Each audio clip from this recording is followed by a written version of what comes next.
အားလုံးပဲမင်္ဂလာပါဒီနေ့မှာတော့ကျွန်တော်ကိုရီးယားနေပြီးတော့ဂျပန်ကိုဂျပန်ဗီဇာဘယ်လိုလျှောက်ခဲ့လဲဆိုတဲ့အတွေ့အကြုံလေးကိုကျွန်တော်လျှောက်ခဲ့တဲ့အတိုင်းမျှဝေပေးသွားမှာဖြစ်ပါတယ်ပထမဆုံးကိုရီးယားနေပြီးတော့ဂျပန်ကိုဗီဇာလျှောက်မှာဆိုလို့ရှိရင်ကိုရီးယားမှာ ERC ကရရှိဗီဇာလို့ဖြစ်ရပါမယ်ဒုတိယချက်အနေနဲ့ကကြတော့ကိုရီးယားနေဂျပန်ကိုဗီဇာလျှောက်တဲ့အခါမှာကိုရီးယားနိုင်ငံဂျပန်တန်ယုံကနေပြီးတော့ထုတ်ပြန်ထားတဲ့ agency တွေကနေတစ်စိလျှောက်ရပါတယ်agency ကနေရှော့တဲ့အခါမှာ agency တွေအနေနဲ့ကိုနေထိုင်တဲ့မြို့ပေါ်မူတည်ပြီးတော့ကွဲပြားတာဖြစ်ပါတယ်ကျွန်တော်အနေနဲ့ကကြတော့ဒီတော့ဟိုပူဆန်မှာကျောင်းတက်နေတာဖြစ်တဲ့အတွက်ပူဆန်ကနေပြီးတော့ပူဆန်ကနေပြီးတော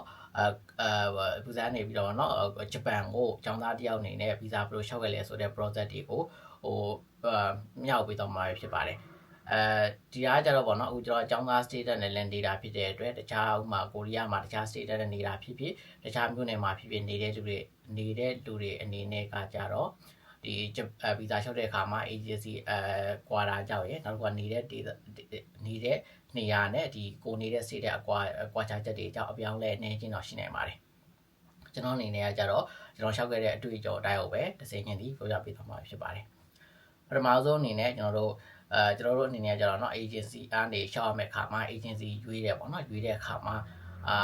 ဒီကျွန်တော်ရှေ့ကသွားခဲ့ဘူးတဲ့ senior အမတယောက်ကိုမေးပြီးတော့အဲဒီအမတယောက်ညွှန်တဲ့ agency တခုကနေပြီးတော့ရှောက်ခဲ့ပါတယ်အဲဒီ agency ကကျွန်တော်တို့ကပူဆန်မှာဖြစ်တဲ့အတွက်ပူဆန်မှာရှိတဲ့ agency တွေတွေကပေါ့เนาะတခုအနေနဲ့ရှောက်ခဲ့ပါတယ်အဲ agency ကိုသွားပြီးစုံစမ်းတဲ့အခါမှာ agency ကကျွန်တော်ပို့ပေးရမယ့်စာရေးစာတမ်းတွေကိုmessage ကတစ်စစ်ပေးပို့ခဲ့တာဖြစ်ပါတယ်အဲ့တော့message မှာအဲ့ဒီကလိုအပ်တဲ့အဲ့ဒီကနေကျွန်တော်လိုအပ်တဲ့စာရေးစာတမ်းကိုကျွန်တော်တစိမ့်ချင်းစီပြင်ဆင်ပြီးတော့ agency ကိုပြန်လည်ပေးပို့ပေးတာဖြစ်ပါတယ်ပေးပို့တဲ့အခါမှာကျွန်တော်တို့ post mail နဲ့ဖြစ်စေလူပိုင်ဖြစ်သွားဟုတ်ပေးပါဖြစ်ပါတယ်ဘာဖြစ်လို့လဲဆိုတော့ကျွန်တော်တို့ပူဆန်မှာနေပြီးတော့ကိုရီးယားပူဆန်ကနေပြီးတော့ဂျပန်ကိုဗီဇာလျှောက်ပဲဆိုလို့ရှိရင်ကျွန်တော်တို့ e ဗီဇာလျှောက်လို့မရဘဲနဲ့ကျွန်တော် UO ဗီဇာပဲလျှောက်လို့ရတာဖြစ်တဲ့အတွက်ကျွန်တော်အဲ့ဒါတွေကိုလူကိုယ်တိုင်ပေးပို့ရတာပဲဖြစ်ပါတယ်အဲ့တော့ဒါကတော့ကျွန်တော်လျှောက်တဲ့agency ပေါ်မူတည်ပြီးတော့တစ်ခုနဲ့တစ်ခုတော့မတူနိုင်ဘူးပေါ့နော်တကယ်သေးကြီးလို့ဖြစ်မယ်လို့တော့ကျွန်တော်ပြောလို့မရဘူးပေါ့အဲ့တော့ကျွန်တော်လျှောက်တဲ့အခါမှာဘာစာရေးစာတမ်းတွေလိုလဲပေါ့စာရေးစာတမ်းတွေအနေနဲ့ကကြတော့ပထမဆုံးကျွန်တော်တို့သူvisa application form ပေါ့နော်ဒါကကျွန်တော်တို့ agency ဘက်ကနေကျွန်တော်တို့ပေးတာပဲဖြစ်ပါတယ်ဒုတိယတစ်ခုအနေနဲ့ကကြတော့ကျွန်တော် travel plan နောက်တစ်ခုကကြတော့ကျွန်တော်တို့ရဲ့ status ပေါ့နော်ကျွန်တော်အခုကျောင်းသားဖြစ်တဲ့အတွက် student enrollment ပေါ့နော်ခြေဟာချင်းမြောင်ဆော့လုပ်ပါတယ်နောက်တစ်ခုကကြတော့ photo photo ပြီးလို့ရှိရင် bank statement နဲ့bank statement လိုပါတယ်ကျွန်တော်က travel plan ဆွဲတဲ့အခါမှာလည်းကျွန်တော် airline ပေါ့နော်flight ticket လည်းလိုသလို hotel booking တွေလည်းလိုအပ်တာပဲဖြစ်ပါတယ်အဲ့တော့ကျွန်တော်ဒါကိုတစ်ခုချင်းစီပြန်ပြောပြမှာအသေးသေးပြန်ပြောပြမှာဖြစ်ပါတယ်ဟုတ်ပထမဆုံးအနေနဲ့ကကြတော့ကျွန်တော် visa application form ပေါ့နော် visa application form ဆိုလို့ရှိရင်ဒါက agency ကနေပြီးတော့ကျွန်တော်တို့ကိုဒီသူ့ရဲ့ form လေးပေးထားတယ်ပေါ့နော်အဲ့ form နဲ့ကျွန်တော်လိုအပ်တဲ့ information တွေဖြည့်ပေးရတာဖြစ်ပါတယ်အဲ့ information တွေမှာများသောအားဖြင့်တော့ကျွန်တော်ဒီမှာဒီကိုရီးယားမှာနေတဲ့လိပ်စာတို့နောက်တစ်ခုကကျွန်တော်ဂျပန်ကိုသွားတဲ့ခါမှာဂျပန်မှာနေမဲ့လိပ်စာပြီးရင်ကိုသွားရတဲ့အကြောင်းအရာစသဖြင့်ပေါ့နော်ဒါကတော့ကျွန်တော် visa application form မှာဒီမှာကျွန်တော်လည်းပြထားပါတယ်အဲ့ဒီ visa application မှာ form မှာလိုအပ်တဲ့အချက်လက်တွေကိုဖြည့်ပေးရမှာဖြစ်ပါတယ်ဒုတိယတစ်ခုကကျတော့အဲ့ဒီ visa application မှာ application form မှာပေးရမယ် photo ပေါ့နော်အဲ့ photo ကကြတော့များသောအားဖြင့်ဒီကျွန်တော်တို့ဒီ photo studio တွေမှာဂျပန် visa ရှောက်ဖို့ဆိုပြီးတော့ပြောပြီးတော့ရိုက်လို့ပြောလိုက်လို့ရှိရင်တို့အဲ့လိုအပ်တဲ့ photo site ကိုတို့ရိုက်ပေးပါတယ်အဲ့မှာဒီ photo ရိုက်တဲ့ခါမှာတစ်ခုရှိတာတော့ကျွန်တော်အတွေ့အကြုံရပါတော့အင်ကြီးဖြူတော့ဝတ်မသွားဝယ်ကြံပေးခြင်းပါတယ်။ဘာလို့ဆိုတော့ကျွန်တော်ဗီဇာဒီဂျပန်ဗီဇာလျှောက်တဲ့ခါမှာနောက်ခံကကြတော့ကျွန်တော်အဖြူအောင်ဖြစ်တဲ့အတွက်အဖြူဝတ်သွားမယ်ဆိုလို့ရှိရင်တို့ကတဝင်ရတဲ့ခါမှာအခက်အခဲရှိတယ်ပေါ့နော်ကျွန်တော်တို့ကအဖြူဝတ်သွားပြီးတော့ကျွန်တော်တငယ်ချင်းတယောက်ရဲ့အင်ကြီးကိုငှားပြီးတော့အဖြူမှုတဲ့အင်ကြီးတွေငှားပြီးအင်ကြီးဝတ်ပြီးတော့ရိုက်ခဲ့ရပါတယ်။ဒါတော့ကျွန်တော်သွားရတပုံသွားရတဲ့အခါမှာဒါကိုတနေ့လေးတတိထားရမယ်ဟာလေးပေါ့နော်။အဲ့ဒီကြောင်းလေးဖြစ်ပါတယ်။အဲ့တော့ကျွန်တော်photo ပြီးတဲ့ခါမှာနောက်တစ်ခုအနေနဲ့ကကျွန်တော်တို့ကျွန်တော်ဒီကိုယ့်ရဲ့လိုအပ်တဲ့ status ပေါ့နော်ကျွန်တော်တို့ကျောင်းသားဖြစ်တဲ့အတွက်ကျွန်တော် D2 နဲ့တက်နေကျောင်းသားဖြစ်တဲ့အတွက်ကျွန်တော်ကျောင်းရဲ့ student enrollment ပေါ့ကိုရီးယားဆိုဂျေဟာချင်းမြောင်စောပေါ့နော်အဲ့ဒါလေးကိုထုတ်ထားပါတယ်ကျောင်းဝင်ခွင့် admission မဟုတ်ဘဲနဲ့ဒီကျောင်း enrollment ပေါ့နော် enrollment ကိုထုတ်ရမှာဖြစ်ပါတယ်နောက်တစ်ခုကကြတော့ကျွန်တော်တို့ travel plan ဖြစ်ပါတယ်travel plan ကကြတော့သူ travel plan ကများသောအားဖြင့်ကျွန်တော်က detail မဟုတ်တော့အနည်းဆုံးအကြမ်းမြင်ပေါ့နော်တနည်းစာအကြမ်းမြင် plan လေးကိုတော့သူတို့ travel plan လုပ်ပြီးတော့ပေးရပါတယ်အဲ့ travel plan ကကြတော့ကျွန်တော်တို့တော့ agency ကနေပဲ format ကလေးပေါ့နော်သူ format ကလေးပေးတယ်အဲ့ဒီ format လေးအတိုင်းကိုကျွန်တော်တို့ကပြန်ပြီးတော့ကိုဒီ သွားမဲ့တနေ့တာ plan တွေရဲ့သွားမဲ့transportation ပေါ့ဘယ်လို transportation နဲ့သွားမဲ့ဆိုတာအစားတော့အသေးစိတ်ပြီးရေးပြရပါတယ်အဲ့ဒီမှာ travel plan ဆိုလို့ရှိရင်ကျွန်တော်အခု travel plan ရဲ့ဒီပေါ့နော်သူရဲ့ guideline လေးသူရဲ့ format ကလေးကိုပေးထားပါတယ်သွားမဲ့အချိန်မှာကိုယ့်ရဲ့သွားပထမဆုံးသွားမဲ့ရက်ပေါ့ဥပမာကျွန်တော်တို့ဆိုလို့ရှိရင်9ရက်နေသွားတယ်6ရက်နေသွားတယ်ဆိုလို့ရှိရင်ပထမနေ့စသွားတဲ့ရက်ကနေပြန်လာတဲ့ရက်အထိတရရှင်းစီလိုက်ကိုရေးပြရတာပဲဖြစ်ပါတယ်အဲ့တော့ပထမဆုံးရက်မှာဆိုလို့ရှိရင်ကျွန်တော်တို့ဥမာဘယ်လေးစိကိုရောက်တယ်ပြီး hotel check in ဝင်နဲ့check in ဝင်ပြီးတော့ဘယ်ကိုလင်းမဲ့နေရာကိုသွားလဲပြီးတော့ဒီ hotel ကိုပြန်ရောက်တယ်ပေါ့အဲ့လိုမျိုးပုံစံမျိုးနဲ့တော့ရေးထားပေးပါတယ်အဲ့ဒီမှာကျွန်တော်တွေ့တဲ့အခါမှာ contact number ပေါ့ contact number နဲ့ address ကကြတော့ကျွန်တော်တို့ဒီကိုအခုသွားမဲ့မြို့ရဲ့တဲတဲ့ hotel ရဲ့လိပ်စာနဲ့ hotel ဖုန်းနံပါတ်ကိုထည့်ပေးတာဖြစ်ပါတယ်တကယ်လို့ကိုသွားမဲ့မြို့မှာကိုတငယ်ချင်းရှိတယ်အသိရှိတယ်သူရှိမှတဲမဲ့ဆိုရင်လည်းသူ့ရဲ့လိပ်စာနဲ့သူ့ရဲ့ဖုန်းနံပါတ်ကိုထည့်ပေးတာဖြစ်ပါတယ်ဒီလိုမျိုးtravel plan ရေးတဲ့အခါမှာကျွန်တော်တို့အခုပေါ့နော်ဒီပထမနေ့မှာဆိုရင်ဘယ်ကနေပဲလဲဒုတိယနေ့မှာဥပမာကျွန်တော်တို့ဆိုလို့ရှိရင်ပထမနေ့နဲ့ဒုတိယနေ့ကဥစားကားမှာလဲပြီးတတိယနေ့မှာကျွန်တော်တိုကျိုသွားတယ်ပေါ့အဲ့ဒီခါမှာကျွန်တော်တိုကျိုကိုရထားနဲ့သွားတယ်ဆိုပြီးတော့ကျွန်တော်တိုကျိုဥစားကားကနေတိုကျိုရထားနဲ့သွားတယ်ဆိုတဲ့အကြောင်းအရာလေးတွေပါကျွန်တော်ထည့်ပေးထားတယ်ပေါ့နော်ဒါကကြတော့အဲ့ဒီဟာကြတော့ရထားလက်မှတ်တို့ဒီကိုသွားမယ်လက်မှတ်တို့တော့ပြစရာမလိုပေမဲ့ကျွန်တော်တို့အနေနဲ့ကတော့ဒီ travel plan ထဲမှာအသေးစိတ်ပေါ့နော်အဲ့လိုမျိုးတစ်ခုချင်းစီရေးပေးလိုက်တာပဲဖြစ်ပါတယ်အဲ့တော့ဒါဆိုလို့ရှိရင် travel plan ကြောင့်အနေနဲ့travel plan ကလောက်ဆိုရင်တော့အဆင်ပြေပါတယ်ပေါ့နော်ကျွန်တော် travel plan လုပ်တဲ့အခါမှာအဓိကသိထားမယ့်အချက်လေးတွေကကျွန်တော် travel plan လုပ်တဲ့အခါမှာဒီ travel plan မှာပေါ့နော်ဒီ travel plan ကိုဘယ်လိုနဲ့သွားမယ်ဆိုတော့ဥပမာကိုကတငယ်ချင်း2ယောက်3ယောက်နဲ့သွားရင် travel plan မှာကျွန်တော်ဥပမာကိုပါဝင်တခြားတငယ်ချင်းတွေရဲ့နာမည်တွေလည်းထည့်ပေးဖို့လိုပါတယ်အဲ့ဒါပြီးတော့ travel plan မှာကျွန်တော်တို့ဒီလေကြောင်းလိုင်းနဲ့သွားမယ်ဘယ်လေကြောင်းလဲဘယ်မှာတဲမယ်ဆိုတာလည်းပြောတာဖြစ်တဲ့အတွက်airline ticket တွေလည်းပြရမှာဖြစ်သလိုနောက်တစ်ခုကကျွန်တော်ဒီ hotel ပေါ့နော် hotel booking တွေရဲ့ hotel booking တွေလည်းပြရမှာပဲဖြစ်ပါတယ်အဲ့လို hotel booking ပြတဲ့အခါမှာhotel booking လုပ်ရတဲ့အခါမှာအရေးကြီးတဲ့အချက်အနေနဲ့ကတော့ကိုကဥပမာပေါ့ကျွန်တော်2ယောက်ခန်းပေါ့နော်2ယောက်ခန်းတစ်ခန်းတဲတဲ့အခါမှာဒီ booking လုပ်လိုက်တဲ့လူတယောက်တည်းရဲ့နာမည်နဲ့မဟုတ်ဘဲနဲ့အဲ့ဒီမှာတဲမဲ့လူ2ယောက်စလုံးဥပမာတငယ်ချင်း2ယောက်တစ်ခန်းနဲ့တူတယ်ဆိုရင်တငယ်ချင်း3ယောက်လည်းဒီ3ယောက်ခန်းမှာတဲရဆိုလို့ရှိရင် hotel booking မှာ3ယောက်စလုံးရဲ့နာမည်တင်2ယောက်ဆိုလဲ2ယောက်တည်းလို့ရဲ့နာမည်ပါမှာဖြစ်ပါတယ်ဒီသွားပြီးတော့လေပတ်မဲ့လူတယောက်ချင်းစီရဲ့နာမည်ကဒီ hotel booking တွေပါနေမှာဖြစ်ပါတယ်အဲ့ဒီအချက်ကလေးကိုတော့ view site ပေးဖို့လိုပါတယ်ကျွန်တော်တို့ Trader ကနေ booking လုပ်တဲ့ခါဖြစ်အကူတာဖြစ်ပေါ့နော်အဲ့ဒီခါလေးကို queue design နဲ့လုပ်ရင်တော့လုပ်ပြရမှာဖြစ်ပါတယ်အဲ့လိုမဟုတ်ရင်တော့ဒီ agency တွေအနေနဲ့က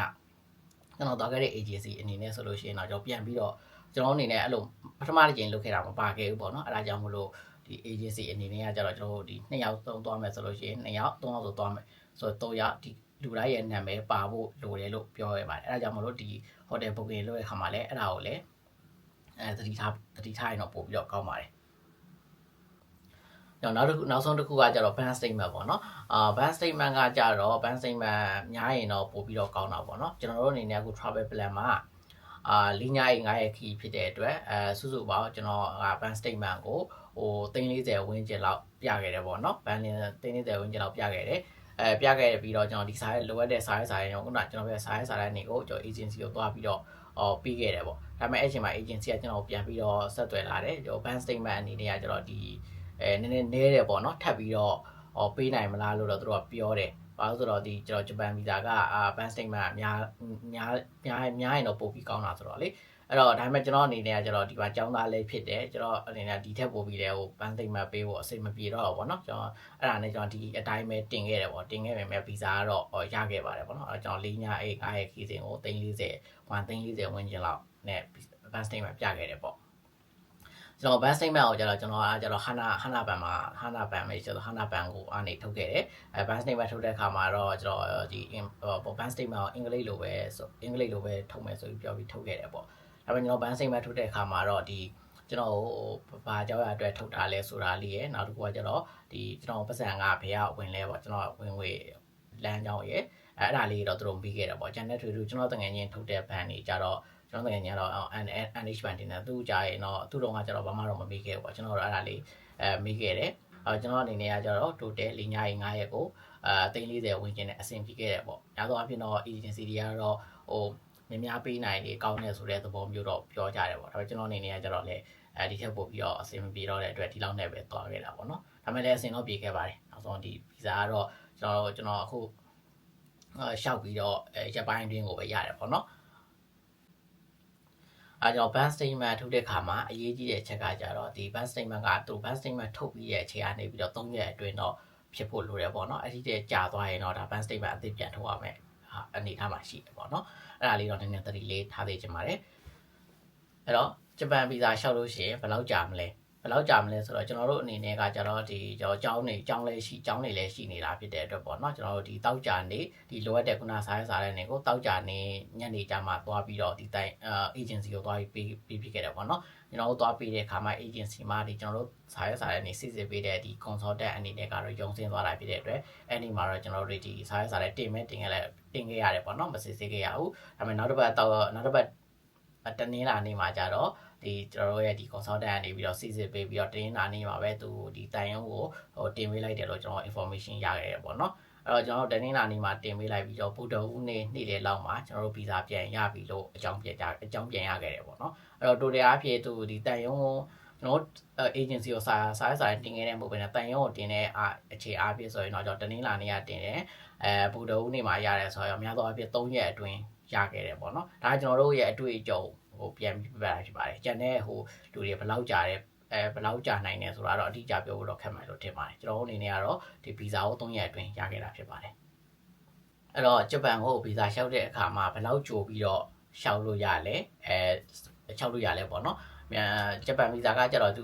တန်ယုံမှာထုတ်ပြန်ထားတာကျတော့အများဆုံး3လနေပြီးတော့ဒီကိုသွားမဲ့ရမတိုင်ကြီး10ရက်အလိုဒီလျှောက်လို့ရတယ်လို့ပြောထားတယ်ပေါ့နော်ဒါကတော့ဂျပန်တန်ယုံကထုတ်ပြန်ထားတဲ့အချက်လည်းဖြစ်ပါတယ်ကျွန်တော်တို့အနေနဲ့ကကြတော့ဒီသွားမဲ့ရက်မတိုင်ခင်3ပတ်လောက်ကြိုပြီးတော့လျှောက်ခဲ့တယ်ပေါ့နော်3ပတ်လောက်ကြိုပြီးတော့လျှောက်ခဲ့တယ်ဒါတော့ကျွန်တော်လျှောက်ခဲ့တဲ့အလုပ်ကိုပြောတာဖြစ်ပါတယ်ဒါကတော့ကျွန်တော်ဂျပန်ဗီဇာလျှောက်ခဲ့တဲ့ process လေးပေါ့နော်ဒီမှာကျွန်တော်လည်းတစ်ခုထပ်ပြောချင်တာကကြတော့ကျွန်တော်အနေနဲ့ကကြတော့ဒီ travel plan ရေးတဲ့အခါမှာ